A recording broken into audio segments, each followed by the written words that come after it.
Guruve Gaurachandaya Radhikaya Tadale Krishnaya Krishna Bhaktaya Tad Bhaktaya Namo Namaha Vancha Kalpa Turubhyascha Kripa Sindhubheva Patitanam Bhavanebhyo Vaishnavebhyo Namo Namaha Jaya Shri Krishna Chaitanya Prabhu Nityananda Shri Advaita Gadadhara Shivasari Gaura Bhaktavinda Hare Krishna Krishna Krishna Hare Hare Hare Rama Rama Rama Hare Hare. My Dandavat Pranam devotees. So I'm doing a short video, and this is not one of the famous last words short videos. I'm truly going to have to make it short. But I wanted to answer some questions from some devotees who wrote in to me personally regarding the post that I had made recently about what is ISKCON, what does it mean to be in ISKCON, and of course the post was really more reflective of just the overall idea, really what does it mean to be in ISKCON, and looking at a broader picture of that meaning, and also wanting to perhaps look at the necessity for dialogue around that issue. And I put in the post itself that I did not want any negative criticism of either Srila Prabhupada's mission or devotees in the mission, because I don't think that it is healthy for dialogue, and I think it entrenches the idea of camp spirit, that I'm in this camp and you're in this camp.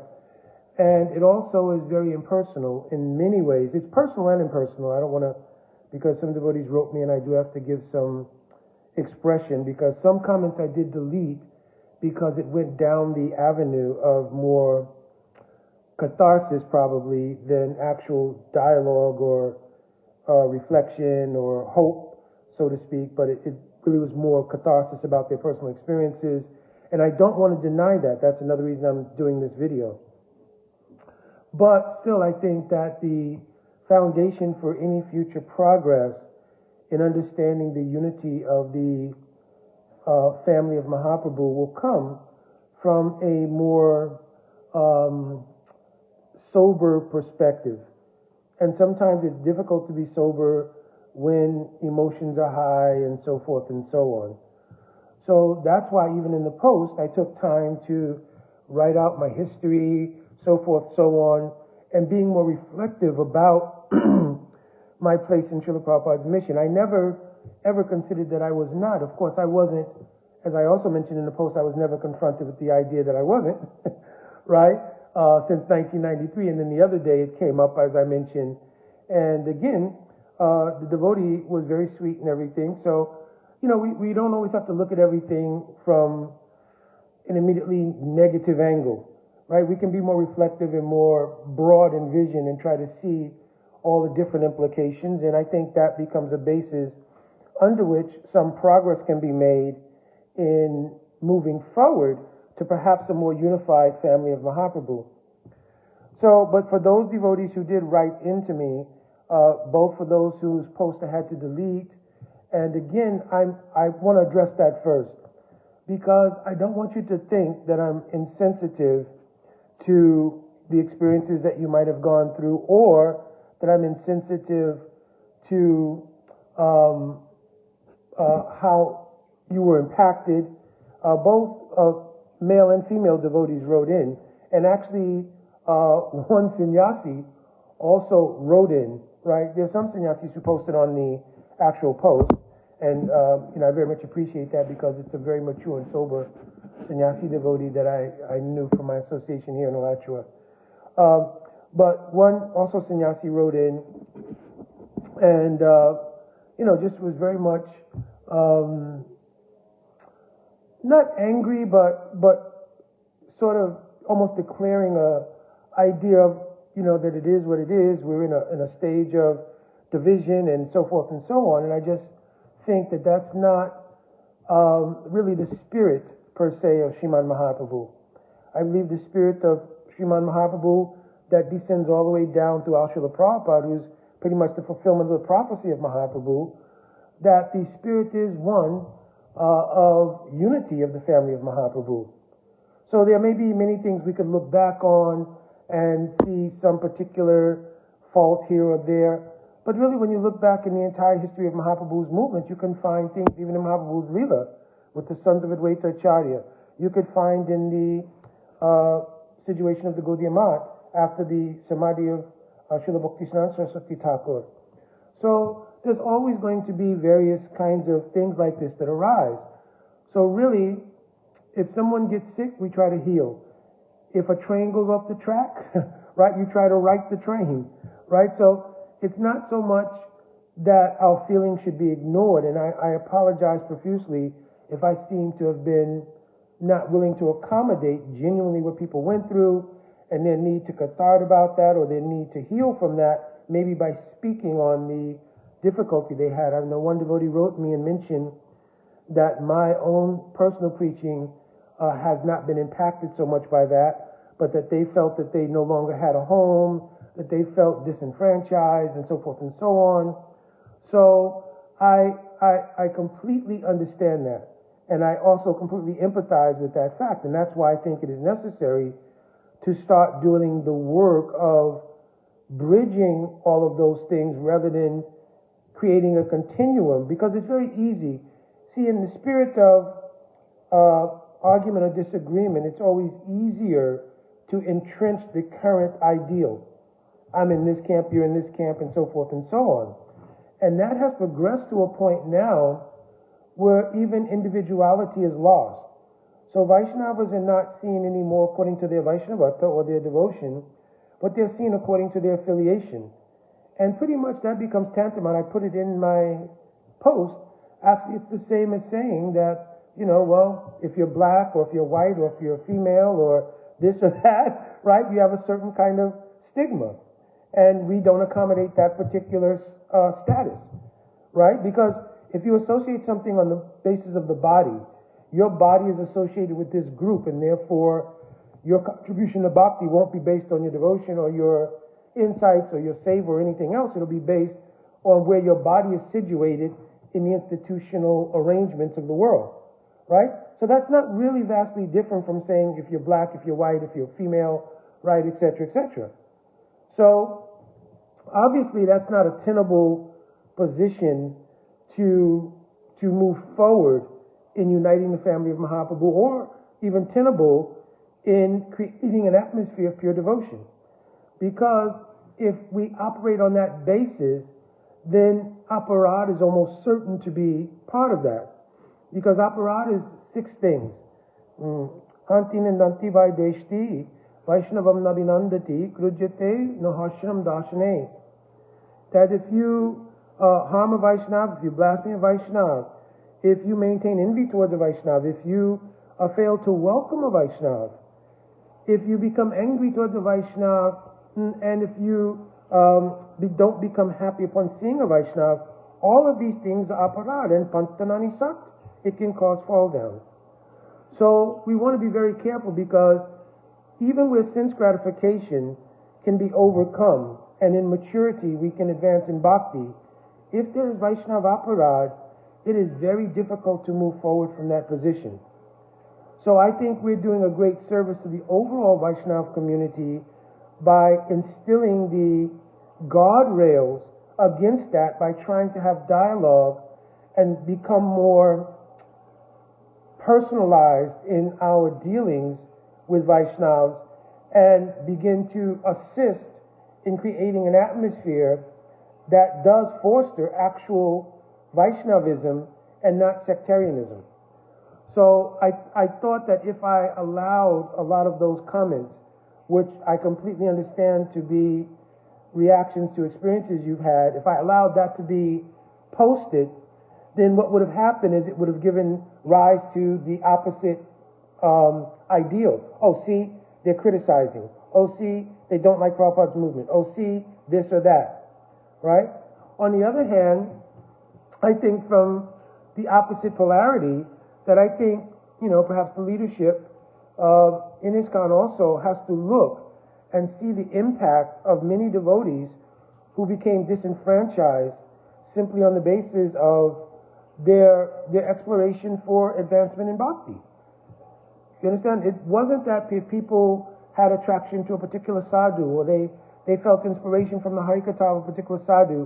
They axiomatically were uninterested or disenfranchised from Srila Prabhupada.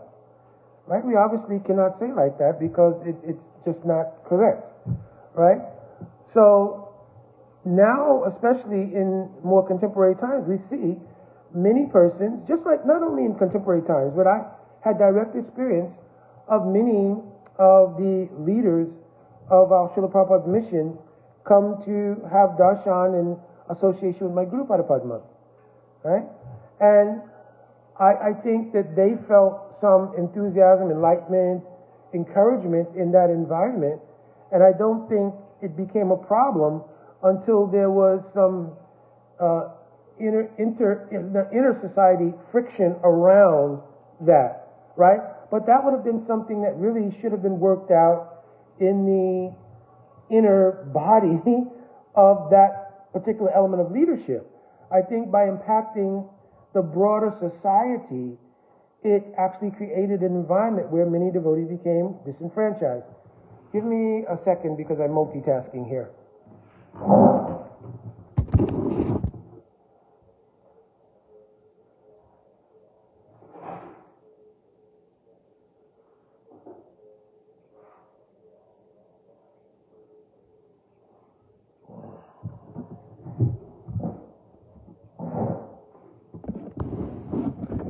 Okay, forgive me. So I think that it created an environment where many devotees became disenfranchised because, many devotees, myself, others, may have had, like the ability to maintain our preaching, to go on. And as I mentioned, I just have not been in environments where that has really been an issue. I've always, been able to travel, preach, do various things in all the various sanghas without any problem. So, but for some devotees, that really became a problem. So now there's, of course, two sides of every story. There were, in fact, many devotees who had some bad experiences within the society or had a certain view of the society due to certain bad activities that went on. And when they did approach another sadhu, they did so and took a revengeful mood towards our Srila Prabhupada's mission. And, in some ways that was really more of an emotional outburst than I think a permanent idea of what they felt about the mission of Srila Prabhupada. Because I think many devotees all want to see the mission of Mahaprabhu as a whole grow. And certainly a huge part of that is the mission of our Srila Prabhupada. So I don't think that even those devotees in the core of their hearts felt, an anger towards or a desire to see the failing of Srila Prabhupada's movement, right? But they may have had critique about certain elements of it or certain things about it, and in doing so, they gave expressions that created a dynamic that was unhealthy for, sort of familial relations, so to speak. Almost like two cousins or two brothers getting into an argument, and even though they're family, it becomes difficult to have association. But when you, on the other hand, blanket that situation to the entire body of devotees as a whole, then it becomes more like what I've mentioned earlier. It becomes like more body-conscious consideration than devotional consideration. Understand? So, even though those devotees might have undergone some pain, and they might have undergone some element of distrust around the society based on certain things, I think it would still be possible if there was more open dialogue. And I think you find that a little bit more now, because you see even among the leadership now, you see a great deal of diversity, right? I don't ever think the society was a homogeneous body in terms of thought. I think there was always devotees who had different levels of realization, different levels of experience, different levels of understanding of a particular teaching of Srila Prabhupada. So it was never that there was one homogeneous chain of thought. And I think maybe one of the things that might have been problematic is to try to force that to exist. that there's only going to be one line of thought, only one kind of understanding, right? Because we're all individuals. And people may have genuinely, in their unfoldment in bhakti, have gleaned certain understandings. Now, it's become more apparent now that that's a fact. I mean, I've seen directly that those who are performing the function of giving Harinam and Diksha have different opinions on Siddhanta, different opinions on association, so forth and so on. It's just that it's not a pronounced thing right now, so it has not garnered the kind of attention, perhaps, association in the earlier periods post Srila Prabhupada's Samadhi, with Srila Bhakti Rakshak Goswami Maharaj, or with my Gurudev, Srila Bhakti Narayan Goswami Maharaj, or others, right? So I don't think it's viewed in the same way, maybe because there's more maturity, maybe because there's time. Like one nice Mataji wrote me that she felt, all these things just in time, they're changing. And I've experienced that. I've experienced, especially among many of the young, very inspired devotees. I've been to many communities, and I've seen very inspired young devotees bring together amazing collections of souls in the service of Srila Prabhupada and Mahaprabhu's mission. And they're just completely non-sectarian, completely inspired by the variety of Harikatha they hear, and completely dedicated to their own individual Gurudevs and the service of their Gurudevs. And I thought this is the future. This is the ideal model that we want to see. And they base things on the Vaishnavata of the person whom they're dealing with. If obviously somebody comes and they're completely of a different Siddhantic view of Gaudiya line, or they're different, they're Mayavadi or something else, or somebody who is just has a very negative or not harmonizing spirit, then they've also said, well, this is probably not somebody who would be beneficial to our community. So I think we're seeing that growth. And I'm always, both not amazed really anymore, because for me it's been kind of a norm for the amount of years that after I retired, I started to travel and preach. I never ran across really difficulties. I think that is the future. And I think to encourage and help that future to become expedited, I think that those devotees who have been kind of disenfranchised, maybe finding some way to, in collective, start to take now there's some people who it's not going to happen. Maybe the scarring is too much, or maybe perhaps their own negativity is a factor as well. So in their own negativity, they just cannot digest that anything or anyone related to the ISKCON society has any value or is valuable. You understand?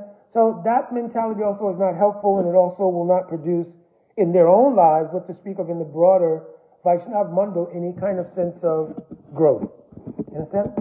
On the other hand, those who may have been pained or hurt or disenfranchised, perhaps in trying to find reconciliation, right? And I think now there is a more accommodating space. And on the other hand, so let me first do this, because on the other polarity, if there are those who simply feel that no one else is allowed except those who we've gleaned to be truly in Prabhupada's mood and Prabhupada's spirit, not accommodating that even within the society, there's a huge diversity of people. There are people who think or feel, and I'm not saying think, but they feel genuinely that the tradition of dhoti, kurta, kantimala, etc. are a standard that should never be broken. There are others who go as far as to think that no, a complete disengagement from that cultural norm to a whole idea of Western dress, Western presentation is the right way to go, right? So you have diversity, even within the society, a huge swath of diverse opinion and participation. So don't close the doors on those, especially, there's many Prabhupada disciples, direct disciples of Srila Prabhupada, who are in that category of those who felt disenfranchised. Because having observed certain growing pains or issues within the society, right, if they spoke on it or called it out, they were kind of disenfranchised. If they sought inspiration of another sadhu. They were disenfranchised.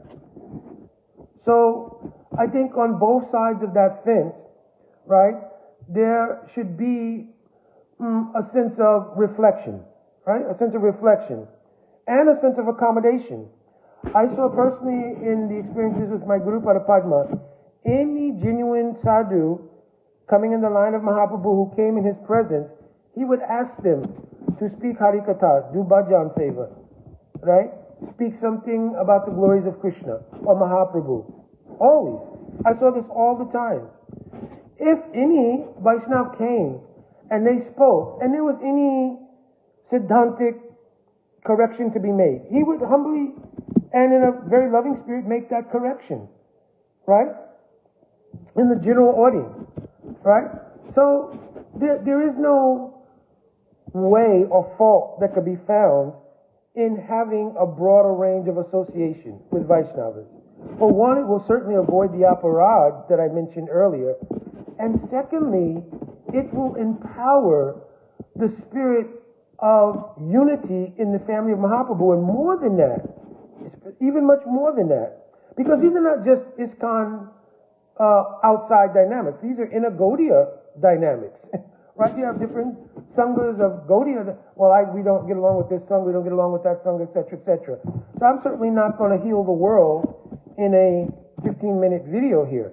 But I'm just speaking my mind, and I found it very reflective in the hearts of many people. And I think another problem has been that we have been a sort of hierarchy of control, so to speak. In other words, that it's always like beyond the reach of the mass amount of devotees, what kind of decisions are made, what kind of conclusions are come to about a particular thing, right? We never get like a referendum going on what do all the devotees who are participating, donating, serving in this movement, what do they think about this particular stand? But rather it's passed down to them. And I think in many ways that also gradually should be more accommodating in terms of what is the overall grassroots feeling that devotees have, because they are the basis of the society. Understand? If we don't get then what happens is many of those devotees become closed because they think, well, I'm just going to abide by a certain opinion, and I don't really feel that way. But so their bhakti will also be impacted by that because their hearts are not fully open. Their hearts are not fully being what they are in approaching the process of bhakti. But they're closed it down to try to fit under the parameters of where they're serving. And so that's not at all a healthy experience either. You understand? And there should be no fear that more neophyte devotees or devotees with less maturity will somehow or another be affected. Because there's always, in any social Vaishnava environment, any Sangha, there are senior Vaishnavas present as well. Therefore, that's why my Guru Padma always allowed any Gaudiya Vaishnava who came, any actual person in the line of Mahaprabhu, it doesn't matter if ISKCON, Gaudiya Math, this Sangha, that Sangha, he always speaks some Harikatha. You understand? In this way, many jewels in the Vaishnava community are discovered because we're able to then hear from those Vaishnavas and get great inspiration for seva. And that is beneficial to Srila Prabhupada's mission and beneficial to the society of Mahaprabhu's mission at large. So I'm speaking these things and I want to address a couple of topics. I don't want to prolong it. But one is I wanted to especially speak to those devotees whose posts I thought would not be helpful to creating dialogue like this. But I do empathize with what you've gone through, and I do empathize with the catharsis that you have to express when we're looking at this particular issue. And on the other hand, like I mentioned, the phone call that I got and spoke to the devotee, I think that devotee was a very sweet devotee, and I don't believe there was any duplicitousness or anything. I think, again, as I mentioned just now, that under the protocols of what's been handed down, their own hearts have to contract because they're not giving full expression to how they may feel about you individually, but it's a blanket policy. Which pretty much, again, I put in my post that it's just like hearing somebody speak on the phone and having very good feelings, and then when you see them say, oh, I didn't know you were black, or I didn't know you were white, I didn't know you were feminine, a female, or et cetera, et cetera. And so we don't want to have that, because it's putting devotees, also younger devotees, rather than a more broad-minded position, and even in a sense to more deeply understand the philosophy. Because even if they hear something which is wrong, to have it corrected now gives them both perspectives. This is not such correct Siddhanta, this is correct Siddhanta. You understand? So we don't teach simply by always affirming what we consider only the right perspective. But sometimes we have to see why this perspective is wrong. You understand? This is a more holistic sense of teaching. Other than that, the person has a view, but they don't know why it's that view. You understand? So anyways, that's what this is meant for. And again, let me just lastly, because other devotees have had a chance to write or speak. So for those devotees who I would encourage you, you can write again, certainly. And just in a more reflective mood, and in a mood that's progressive towards resolving things, right? Because certainly people want to hear your experience. You understand? And I put my experience there. I actually went through my experience. But in my conclusive mood, was that, yes, this should allow the society to grow. It should allow Prabhupada's mission, Mahaprabhu's mission to grow, right? Not to become more segmented. And if we had posted some of the things that were there, then that would have been entrenching to the already existing polarities that we're trying to not have. All right, well, my Dandavat Pranam, and thank the devotees who are on listening now. And I pray always for your blessing and your mercy to continue in the service of Hari, Guru, and Vaishnava. Jai Haribo, Srila Prabhupada ki jai, Srila Gurudev ki jai, Guru Parampara ki jai, especially Sri Sachinandan Gaur Hari ki jai. As Sri Gaur Purnim is coming up, so we want to have absorption in that way.